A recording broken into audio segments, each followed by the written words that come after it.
Cricket से जुड़ी तमाम खबरें, वर्ल्ड रिकॉर्ड, आईसीसी रैंकिंग और आने वाली सीरीज के शेड्यूल से बाखबर रहने के लिए सब्सक्राइब करें बी ऑफिशियल चैनल को और दबाएं बेल के बटन को ताकि आप हमारी लेटेस्ट वीडियो सबसे पहले देख सकें।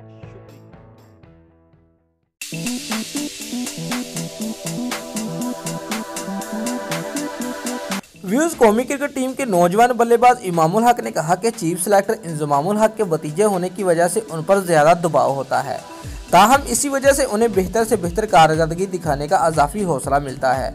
व्यूज अपने एक ताज़ा इंटरव्यू में उन्होंने कहा कि वो इस बात से आगाह हैं कि जिस दिन उनकी फॉर्म खराब हुई, लोग उन पर दीगर खिलाड़ियों के मुकाबले में दुगनी तनकीद इस वजह से करेंगे कि वो इंजमाम के भतीजे हैं।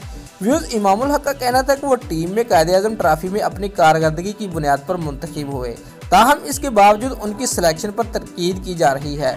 व्यूज बाएं हाथ के बल्लेबाज ने कहा कि वो अपने बल्ले के जरिए तनकीद का जवाब देने पर यकीन रखते हैं।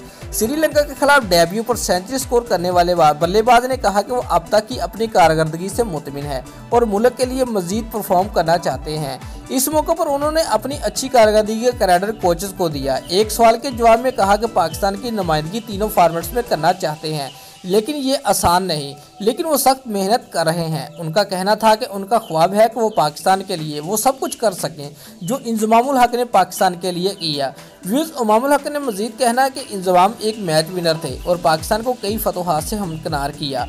वो भी पाकिस्तान के लिए ऐसी ही कारकर्दगी दिखाने के ख्वाहिशमंद हैं। दोस्तों, अगर आपको हमारी ये वीडियो पसंद आई है तो लाइक और कमेंट लाजमी करें और हमारे चैनल को सब्सक्राइब करना मत भूलिए। शुक्रिया।